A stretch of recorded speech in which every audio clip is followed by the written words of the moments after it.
The Holy Gospel, according to St. Matthew, chapter 22, verses 1 through 14. The story of the wedding banquet. I will be reading from the Message translation. Jesus responded by telling still more stories. God's kingdom, he said, is like a king who threw a wedding banquet for his son. He sent out servants to call in all the invited guests, and they wouldn't come. He sent out another round of servants, instructing them to tell the guests, look, everything is on the table. The prime rib is ready for carving. Come to the feast. They only shrugged their shoulders and went off. One to weed his garden, another to work in his shop. The rest, with nothing better to do, beat up on the messengers and then killed them. The king was outraged and sent his soldiers to destroy those thugs and level their city. Then he told his servants, we have a wedding banquet all prepared, but no guests. The ones I invited weren't up to it. So go out into the busiest intersections in town and invite anyone you find to the banquet. The servants were out on the streets and rounded up everyone they laid eyes on, good and bad, regardless. And so the banquet was on, every place filled. And when the king entered and looked over the scene, he spotted a man who wasn't properly dressed. And he said to him, friend, say friend with me, friend. How dare you come in here looking like that? The man was speechless. Then the king told his servants, get him out of here fast. Tie him up and ship him to hell and make sure he doesn't get back in. That's what I mean when I say many get invited, but only a few make it. This is the word of the Lord for God's good and troubled people. Now, often I don't do this, but I'm going to take a page out of Reverend Otis Moss III's repertoire, and I'm going to give you yet another reading just for us to get sure that we're all centered in the right place. And this one is going to come from Clarence Jordan's The Cotton Patch Gospel. Jesus continued the conversation by speaking to them with comparisons. The God movement is like a governor who gives a big dinner for his party chairman. He told his secretaries to invite the prominent dignitaries, but they refused to accept. And so he told his secretaries to try again. Tell them, he said, the banquet is all arranged for you. The steer has been butchered and the hogs have been barbecued. Y'all come on now to dinner. But they couldn't have cared less. One left to go out to his farm, another went to his store, and the rest of them taunted and insulted the secretaries. At that, the governor had a duck fit and ordered the names of the scoundrels to be struck from the list of his friends.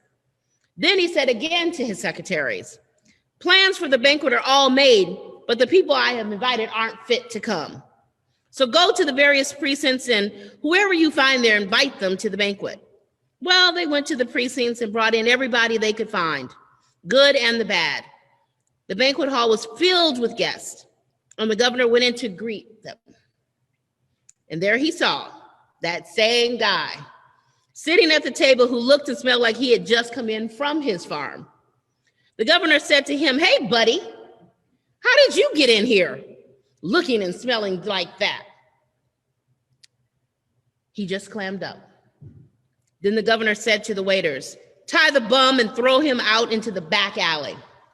Outside, there'll be yelling and screaming, for the big ones were invited, but the little ones got in.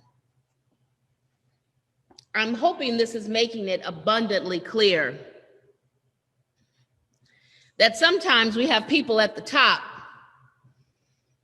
who have very supposedly important friends with all sorts of titles, friends that are wealthy, friends that have connections, but truly aren't worthy to be invited to a dinner such as the one that Jesus was actually talking about.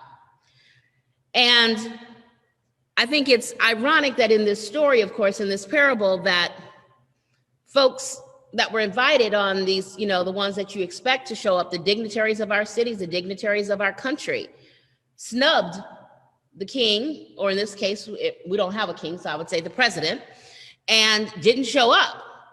And so then when you go out to all the people, where is DC? Where is that White House located? It's actually sits right in the center of where some of the poorest people live in this country. And so just like back in the day, unfortunately, obviously not too much has changed. If that list had been expanded to the people outside of the gates of the White House, it would have probably looked very much like what we just heard described. But instead of necessarily them maybe being a farmer, it probably would have been someone who was homeless that came in and didn't smell quite fresh and clean like, you know, the Irish Spring commercial. But it reminds us that in all of these centuries past, that human nature still has a way of not listening, not paying attention to history, saying history is not important. And so again, we're doomed to repeat it. And we know this now. We have been in this COVID season that continues to just stretch on. At the beginning of this back in March for us and for the entire United States, it became clear that there was a pandemic and not just an epidemic. And had we been given the information, everyone clearly, perhaps, but we can't really say for sure because we look at Wisconsin and we've had the information since March. We've had people who've been out on the forefront trying to disseminate accurate information from scientific experts and health experts about what we should be doing. And why is our state red? Not because we're Republican, but red because we are one of the most infected states in the United States. I mean, how dare we say, Illinois, but we really mean Chicago, since that's the biggest city. How dare they want to close their border and not have us come in? Chicago, with all the thugs and the mafia and everybody else, we learn from them. But because we are so bad, the neighboring state doesn't want to let us in. And how is it that Chicago, that is like morphs Milwaukee, even if you include Kenosha and Racine and our North Shore, can have their numbers come down, but we can't? I think we're a lot like the people back in this story. We just choose to go our own way and do our own thing, not thinking about the others. And so here we are in a season that continues to stretch on, that for all intensive purposes, given what our healthcare system is currently and could be going forward, we know that we're not going to see a vaccine that gets to the masses probably until late sometime next year. Those of us with private insurance and really good private insurance maybe will be the ones that get it in the spring, early spring, but that's also if you want to take the chance to make sure you've seen what the side effects are. I don't know. But all I'm saying is that we clearly know we're in a season. And we know that some people are sheltering down, still in home, can't come out just for their own health reasons.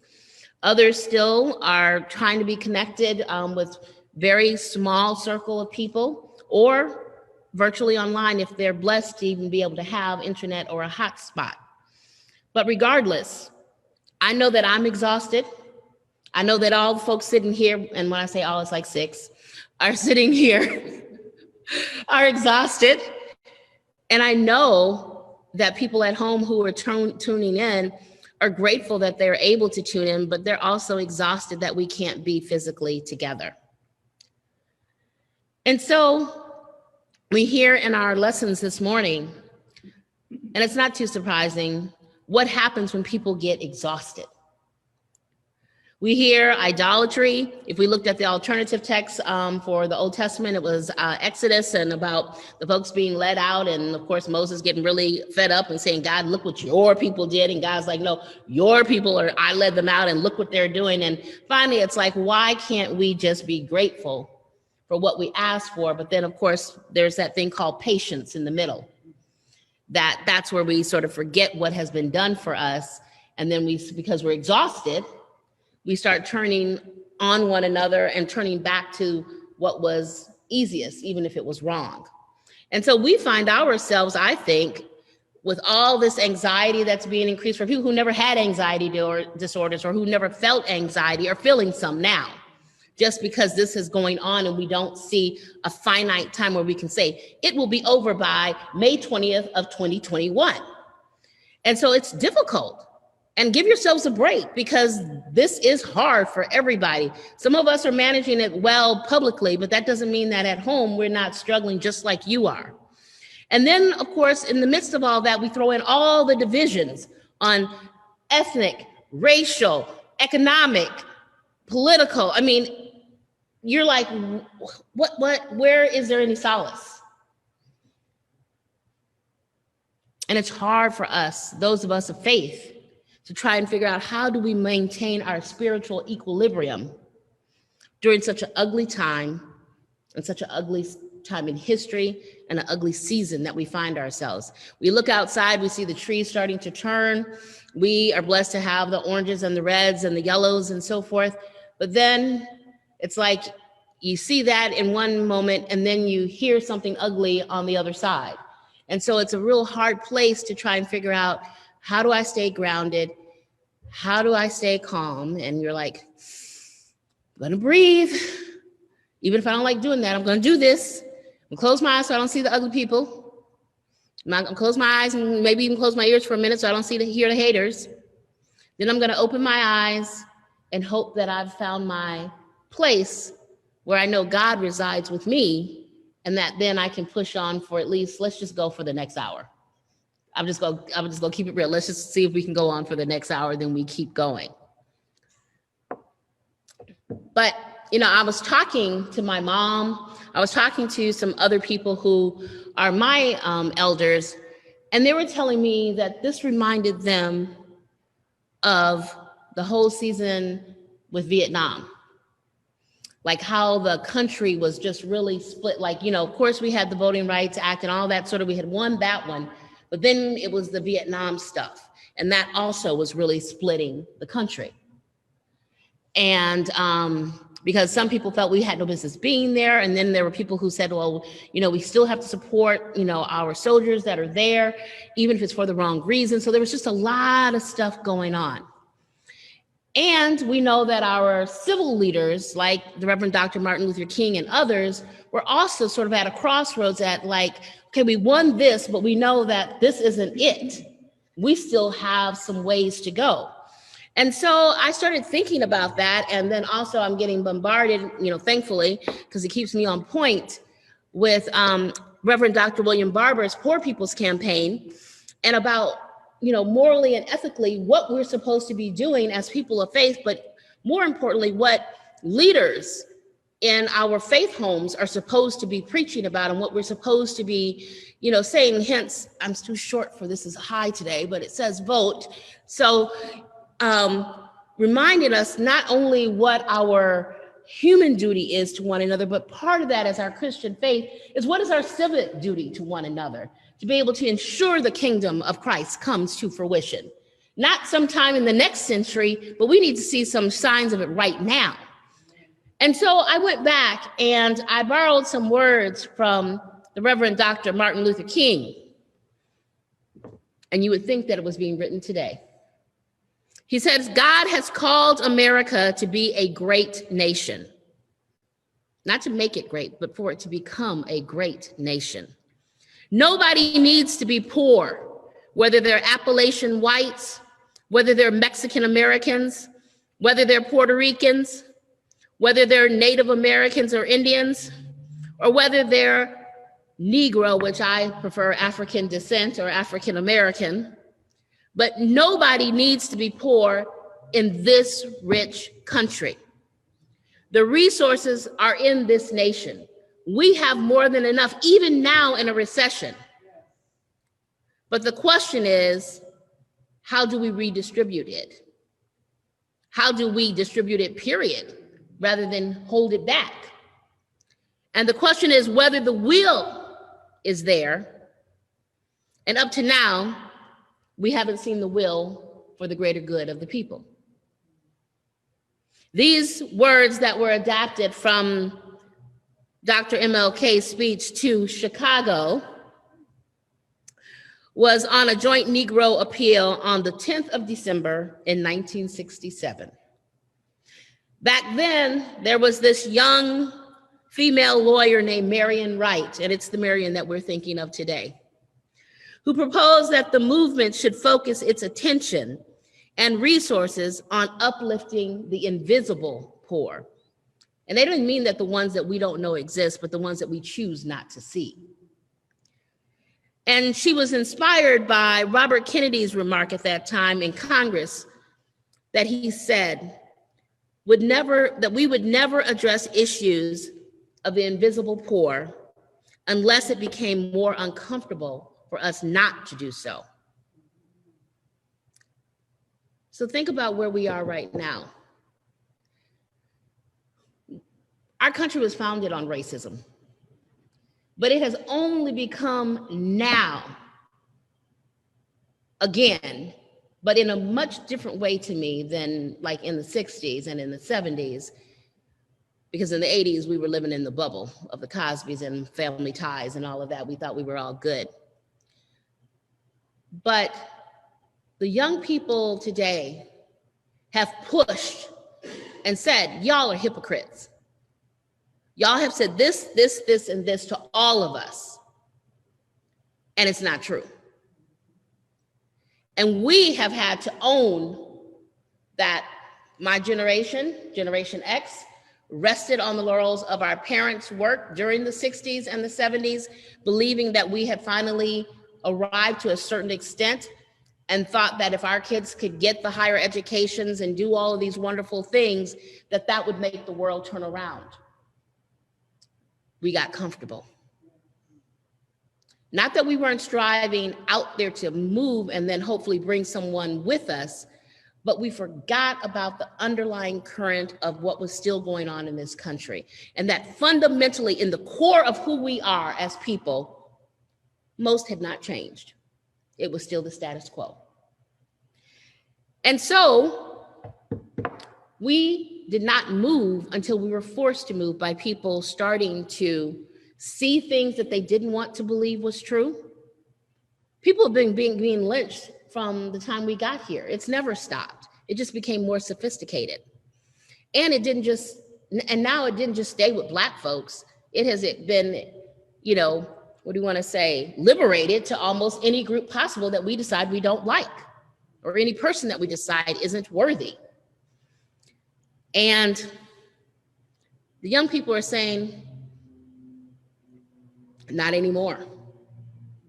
Something has got to change, and it's got to change now, because I don't want the future that you've set in motion for me. I am not going to claim that inheritance. And so King, like us, I hope, realized the more he continued to do this work to address the civil, the political, the religious, and the economic disparities of Black America in a nonviolent movement, that it had to address a fundamental thing for everyone, and that was poverty. Because that was something that had no color. Poverty was affecting all, he said back then, American citizens, but I would say that it affects all who are on this land, all the people in our country, regardless of race or ethnicity. And so to do so effectively meant we had to be grounded in otherness, meaning that we had to be looking at our brother and sister, our other siblings, in a way that we saw who they were and that we cared who they were. It couldn't just be about us as an individual. And that, along with some particular 4 principles, gave birth to the Poor People's Campaign that now has been picked up by Reverend Barber and colleagues across the nation.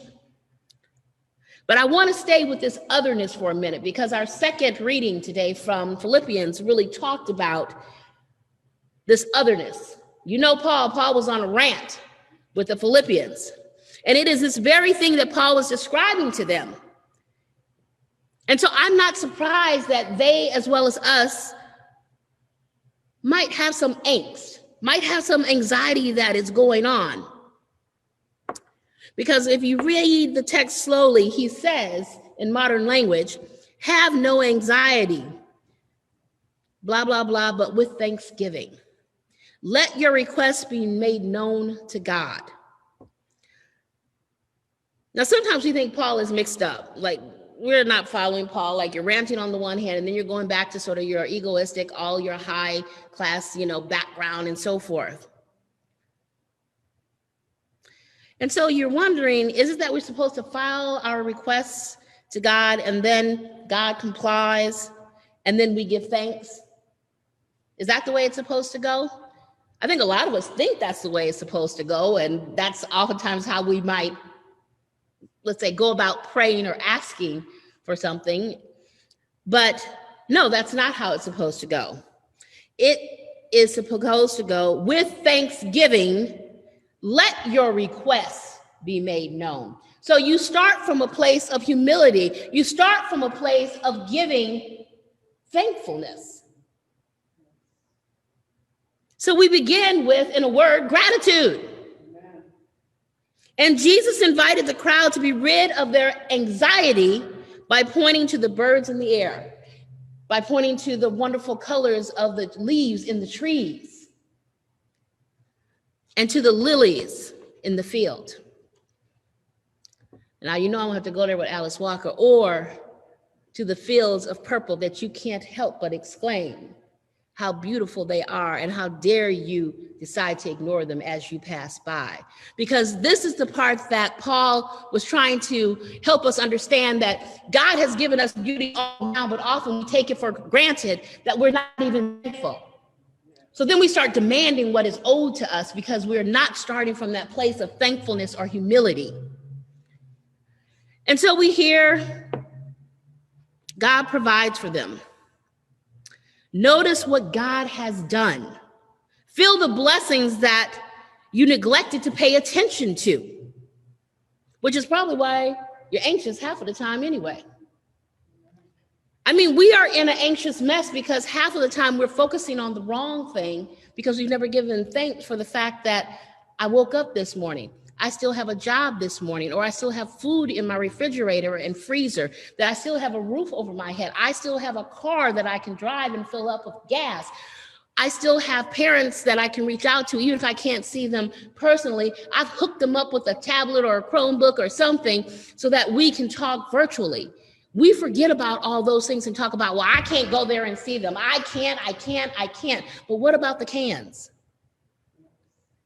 We get caught up, and it's easy because there's so much that right now we can't do the way we used to do it. But if we can get back to starting from that center of gratitude, perhaps that can be the antidote to a lot of the anxiety that we're feeling, rather than pills and all these other things. I'm not saying talk therapy isn't good, talk to somebody. But the other part is that there is a part that we personally can do without having to seek out another human being first. God gives that to us.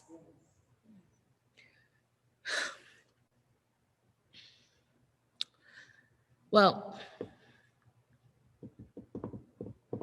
I know, because it's easy to say these words, but it's definitely not easy to practice them. I'm going to tell you, with all of the virtual learning and all my own Zoom calls of additional education and rules and regulations, that it's very hard to be grateful when you're anxious a lot of times at the same time. That's the part that trips us up. And I keep trying to think about, like, I put on, I took it off now because I came here and we had to have a blank screen, but I have a little sticky that I put on that says gratitude. Because I can't just be thankful, but I actually have to express it somehow, to be grateful for something. So then that means that puts me into action. You know, am I gonna write a note to somebody? Am I gonna, do an old-fashioned phone call? Or am I gonna do an instant chat, something? But whatever it is, when you do that, you will notice, because you're not focusing on you, it starts to calm you. You start to lessen that anxiety that you've had for at least in that moment, right? I'm not saying it's going to, wipe everything away, but it's a place to start. And that is when we go to that place, that's where we can then find some of those little snippets of joy. There may not be the whole big rainbow of joy, but you can snatch a snippet of joy. Because it says, when the joy comes in, rejoice always. Not rejoice like, well, I'm going to put that on the shelf and go rejoice later. God says, rejoice right now. Take it. I'm giving it to you. How? By not being anxious. How? By sharing your requests with God. How? By being thankful. How? By being in a relationship with someone. How? By saying that, there is joy that nobody can take away from me, because God has given that to me in spite of all the craziness that's going on around me. I know that one of our members lost their son this morning to a horrible shooting. We're not going to talk about necessarily the choices that were made or the paths that they decided to go down, because a loss is a loss. But there is also thankfulness that for the many years that he was on this earth, you had him as your child. But see, we often want to go to the place that we've been taken to, which is right now sadness, grief, mourning, shock, all of it, anger. But there is still the love that you carried for this child. The fact that this child will always be yours. The fact that this child gave you grandchildren so that it did not just end with him. There is a legacy, and the legacy can be different than what his has been. We have to try and find, even if joy isn't here right now, joy will come again. But again, are we thankful that he could have been taken from us years ago when another incident happened, but was given additional years to be with us now, even though it's crushing and breaking your heart that you may never be able to hold your child the way you did once before. That relationship will have to be fashioned and be different through the love of Christ. And that's hard. That's real.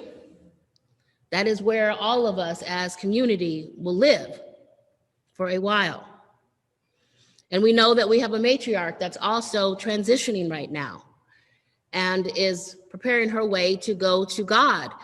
And only God knows when that time will come, but seeing our loved one not be the full, vivacious, snarky, and spiky little person that she always has been is difficult. But we also can think about all the memories that we've had with her, all the lessons that she's instilled in us, all the ways that she's taught us how to be one of God's children. She has spoken with a lot of us is let us know that she's tired and she's not afraid, because she is a woman of faith and has always been a woman of faith. These are the kinds of things that when I say rejoice, we can rejoice in the fact of knowing that people have calm, that they have a deeper well when anxiety and when sadness and in mourning comes, that we can go to. Because if you don't have that, I don't know what you do. I really don't. So that's the kind of rejoicing we're talking about, not just like when you celebrate a birthday, although that's great. But there's also the other side of rejoicing in being thankful for what you have had and been given. But how do we share our request? How do we continue to be thankful? How does it become habitual and not just a thing in the moment because right now I'm going through something? We have to get to the goal of this thing called peace. And the peace of God, which passes all understanding, is what will keep our hearts and our minds in Christ Jesus. When nothing makes sense in your world right now, when you can't answer the questions logically with all the science and with all the other, abilities and aptitudes that you have, it comes down to trusting in Christ Jesus. I mean, that's real talk. So imagine for a moment when Paul says, do not form selfish ambition or conceit, but in humility regard others as better than yourselves. When I read that line, I said, I don't like that. You're telling me to look at somebody else and say that they're better than me? Because you already were thinking on your fingers how like I'm whatever we are and doing the comparison thing. So I was like, ooh, that's a hard one, Paul. And then he says, let each of us look not at our own interest, but to the interest of others. I was like, man, you just compounded that one. Whoa. But Paul is showing how members of Christ in a Christ-centered community should imagine themselves in relationship with each other and even the rest of society. So meaning not even in our inner club as sometimes we act as we are in our church congregations, but even outside of the congregational walls or, community, that if we're talking about humanity and we're talking about siblings through Christ, we're talking about everybody. Even that wayward child, Navarre, said, I just wanted to break his neck for breaking in again just a night ago. As you can see, there are some emotions there. Because that's more, every time I think about what damage he has done, I think about the money that goes into fixing something that would have been utilized otherwise for helping the community. I understand that he is still our child. As much as he is a hard-headed, ridiculous child right now, he is still our child. And so we were almost begging the police officers, like, you need to get him and take him in because he needs to be at the mental health complex. There are some serious issues. You know, that has been our recommendation all along. But that was a hard thing to do, but that was us leaning in to that piece of looking at others as better than yourself, looking at the interest of others beyond yourself. And that's hard. But for Paul, he said human discernment and behavior for the other is what is key for us being centered as Christ's people. When we think and act in ways that are others-centered, we are woke to the fact that we are denying ourselves. It is knowing that we are in Christ. So if we aren't aware of that, then y'all, we still just awake. But we're not woke because we're not doing anything. We're not acting in that centeredness. We are not showing up as if we are centered in Christ. Even if you've done the vilest thing to me, even if the worst thing has happened to you, why can't I still be thankful or have gratitude for the fact that you're here? The one thing I think about Navarre is that it really makes me more committed to mental health issues and how we really need to realize that our healthcare is jacked up and messed up, and there are tons of people who are not living fulfilling lives because they can't get the care and diagnosis to treat what has got them to this point. That is the part about like looking beyond yourself and seeing the better in somebody else and the interest that is better for them, but then overall better for all of us. And then you can be thankful. But Paul gets to be louder than me, and is shouting at people and asking, how are you going to keep God's peace if you don't have peace in your hearts? He says, how are you going to guard that? Paul is in prison, guarded by men with weapons, which is how Caesar guaranteed his much bragged upon Pax Romana, or Romana rather, the Roman peace. But then you have to ask, who's really free and who's really imprisoned? Is it Paul? Or is it Caesar?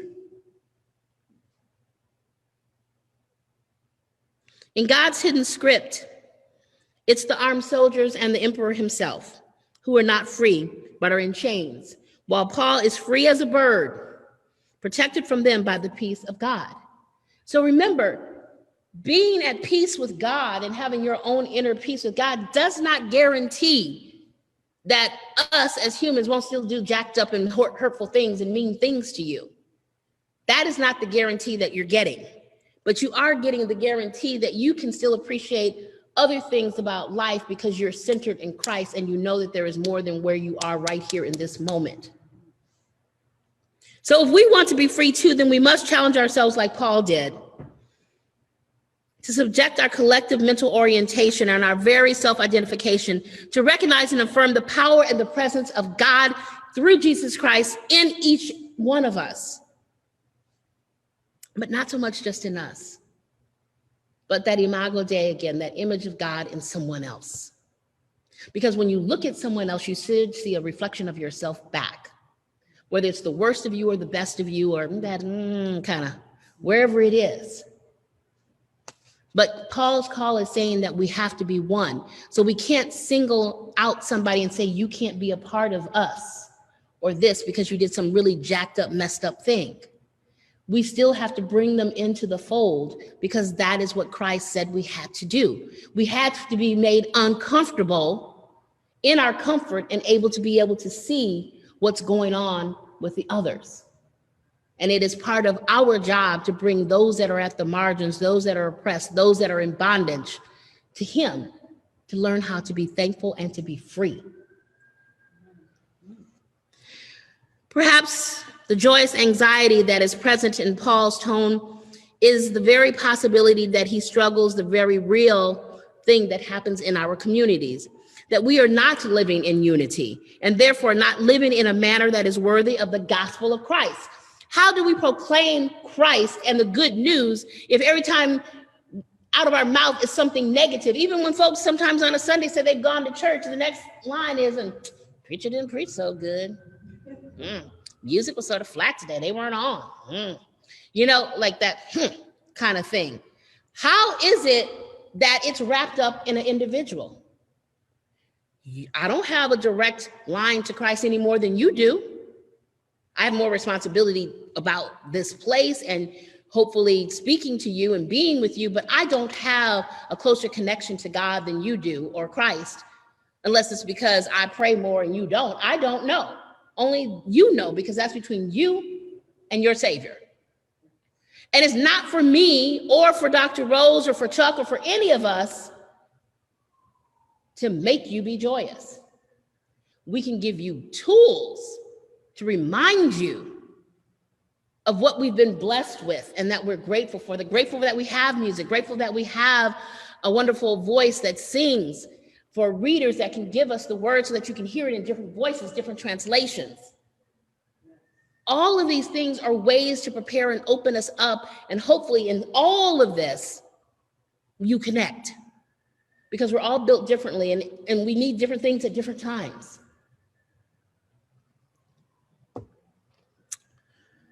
But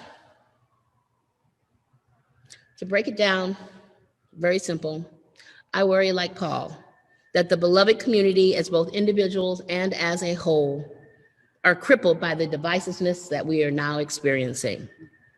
And therefore, even though we're seeing inklings of it, I still do not see a great rise up or a wave like you'd be at a Wisconsin Badger game where everybody is like in the mix and saying, I've caught the fever of justice. We cannot produce fruits of justice just on the backs of the millennials. It's going to take everybody to say, what is dignified?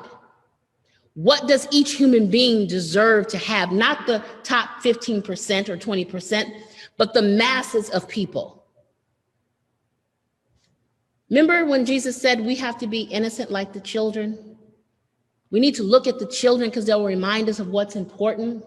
The children are out there risking their lives. Why, you all say, like, why are they out there marching when they could be spreading COVID? Well, part of them said to me, when I asked them that question, they're like, well, if we're going to have the kind of future that you have set us on, I might as well die now fighting for something that matters than wait to die and inherit debt, inherit a country that is like the 30s and the 20s when it was in a, deep depression. Why should I wait for that? And then biochemical warfare, because that'll just take out all living things. Why should I wait for that? If I'm going to go down, I'm going to decide how I'm going to go down, and I'm going to go down fighting for justice for everybody. That's what our young people are trying to tell us, and we're not listening.